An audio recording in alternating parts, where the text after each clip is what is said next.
ഞാൻ ഞാൻ വേണുഗോപാൽ.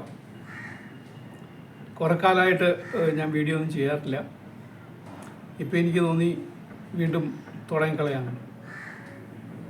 അപ്പോൾ നമ്മൾ വീഡിയോ കാണുന്നത് അല്ലെങ്കിൽ വീഡിയോ കണ്ടതിന് ശേഷമാണ് നമുക്ക് ചില ഐഡിയാസ് വരുന്നത്.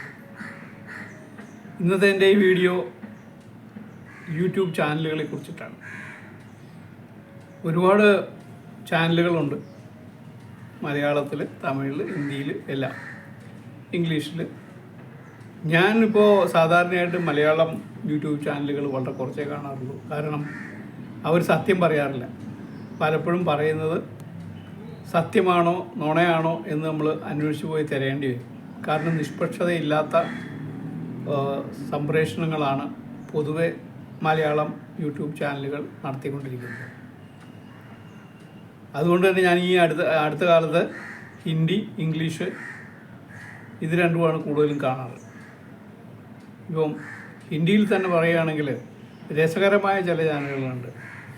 ഒന്ന്, രസകരം എന്ന് ഞാൻ പറയുന്നത് മാക്സിമം നാഷണലിസ്റ്റിക് വ്യൂ ഉള്ള ചാനലുകൾ എന്നുള്ള അർത്ഥത്തിലാണ്. അതാണ് എനിക്ക് രസകരമായിട്ട് തോന്നുന്നത്. ഒന്നിൻ്റെ പേരാണ് ഘൂംത ആയിന. ഘൂംത ആയിന എന്ന് പറഞ്ഞാൽ അനുപം മിശ്ര എന്ന് പറഞ്ഞ ഒരു പത്രപ്രവർത്തകൻ്റെ ചാനലാണ്. അത് രാത്രി എന്നും രാത്രിയാണ് പുള്ളി പുതിയ എപ്പിസോഡുമായിട്ട് വരുന്നത്. മൊത്തം ഇന്ത്യയിലും വിദേശത്തും നടക്കുന്ന കാര്യങ്ങളെക്കുറിച്ചുള്ള ഒരു അവലോകനമാണ് പുള്ളിയുടെ ചാനലിൽ മിക്കവാറും ഉണ്ടാവുക. അതിൽ നമ്മളറിയാത്ത കൂടുതൽ കാര്യങ്ങളും പറയുന്നത് നോർത്ത് ഇന്ത്യയെക്കുറിച്ചാണ്.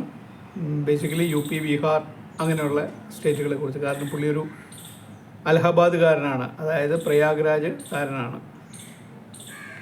രണ്ടാമത്തെ ചാനൽ ദ ജയ്പൂർ ഡയലോഗ്സ്. അത് നടത്തുന്ന സഞ്ജയ് ദീപ് എന്ന് പറഞ്ഞ ഒരു പഴയ IAS-കാരനാണ്. അദ്ദേഹത്തിൻ്റെ ചാനലാണത്. അതിലൊരുപാട് ഡിസ്കഷൻസും മറ്റു കാര്യങ്ങളൊക്കെ വരാറുണ്ട്. ഒരുപാട് പുറത്തുനിന്നുള്ള വെറ്ററാൻസിനെ വിളിച്ചുകൊണ്ട് വന്ന് ഡിസ്കഷൻ ഒരുപാട് നടക്കുന്ന ഒരു ചാനലാണ് ദ ജയ്പൂർ ഡയലോഗ്സ്. അവർ ഈ അടുത്ത കാലത്ത് ജയ്പൂർ വെച്ചിട്ടൊരു സംഗമമൊക്കെ നടത്തിയിരുന്നു, ഒരു സമ്മേളനം നടത്തിയിരുന്നു. ഒരു 3 ദിവസത്തെ സമ്മേളനം, വളരെ ഇൻഫോർമേറ്റീവ് ആയിട്ടുള്ളൊരു സമ്മേളനമായിരുന്നു അത്. മൂന്നാമത്തെ ചാനലാണ് ഓംകാർ ചൗധരി എന്ന് പറഞ്ഞ വേറൊരു പത്രപ്രവർത്തകരുണ്ട്, അദ്ദേഹത്തിൻ്റെ. അത് കേൾക്കാൻ അത്ര രസമില്ല, കാരണം പുള്ളി ഒരു സ്ലോയിൽ പറയുന്ന ഒരാളാണ്. അപ്പം അതുകൊണ്ട് തന്നെ അത് കേൾക്കാൻ കുറച്ച് രസമുണ്ട് എന്ന് പറയാൻ പറ്റില്ല. അതേസമയം ഇതിലൊക്കെ രസകരമായിട്ട് സംസാരിക്കുന്ന ഒരാളുണ്ട്, ഭാവ് തോസേക്കർ എന്ന് പറഞ്ഞ ഒരു മറാഠി പത്രപ്രവർത്തകൻ. അദ്ദേഹം മിക്കവാറും ഈ പറഞ്ഞ യൂട്യൂബ് ചാനലുകളൊക്കെ വന്നതിന് സംവാദത്തിൽ വരാറുണ്ട്. അങ്ങേരുടെ സംഭാഷണം വളരെ രസകരമായിട്ടുള്ള സംഭാഷണമാണ് പുള്ളിയുടെ.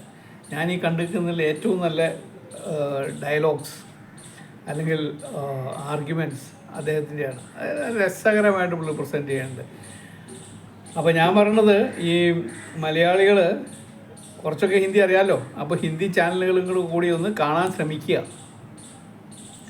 അപ്പോൾ ഏതാണ്ട് ഇന്ത്യയുടെ മൊത്തം അവസ്ഥ ഏതാണ്ടൊന്ന് പിടികിട്ടും. അല്ലാതെ മലയാളത്തിൽ പല ചാനലുണ്ട്, നുണ മാത്രം പറയുന്ന ചാനലുകൾ. 1-2 ചാനലുകളുടെ എക്സാമ്പിൾ ഞാൻ പറയാം, അല്ലെങ്കിൽ കാണിക്കാം. അപ്പോൾ നിങ്ങൾക്ക് മനസ്സിലാവും ഏതൊക്കെ ചാനലാണെന്ന്. കൂടുതലും നുണ പറയുന്നത് ഞാൻ പറയാതെ തന്നെ നിങ്ങൾക്ക് അറിയാമെന്ന് എനിക്ക് തോന്നണേ. എന്തായാലും ഇനി ഞാൻ അടുത്ത ദിവസങ്ങളിൽ വരാൻ പോകുന്ന ഈ ചാനലുകളിൽ രാവിലെ വരുന്ന വാർത്തകളെ കുറിച്ചുള്ളൊരു ഒരു സംക്ഷിപ്ത രൂപം, അതിലെന്താ പറഞ്ഞതെന്നുള്ളത്, അതുമായിട്ടാണ് എൻ്റെ പുതിയ എപ്പിസോഡുകൾ വരാൻ പോകുന്നത്. എനിക്കറിയില്ല അത് എത്രമാത്രം ആളുകൾക്ക് ഇഷ്ടപ്പെടുന്നതായിരിക്കും. എന്തായാലും ഞാൻ വിചാരിക്കുന്നു ആളുകളത് കാണും, സബ്സ്ക്രൈബ് ചെയ്യും, ഷെയർ ചെയ്യും എന്നൊക്കെ. Thank you. ചാണകതന്ത്രമെന്നോ ചാണക്യതന്ത്രമെന്നോ കുതിരക്കച്ചവടമെന്നോ ഒക്കെ വിളിക്കാവുന്ന നീക്കങ്ങളിലൂടെ കഴിഞ്ഞിരുന്നു. പക്ഷേ ആത്യന്തികമായി ഇന്ത്യൻ നാഷണൽ കോൺഗ്രസ് എന്ന പ്രസ്ഥാനത്തിന്റെ അടിത്തറയ്ക്ക് ഒരു കേടും സംഭവിപ്പിക്കാൻ BJP തലകുത്തി മറിഞ്ഞിട്ടും കഴിഞ്ഞിട്ടില്ല. വർഗീയതയുടെയും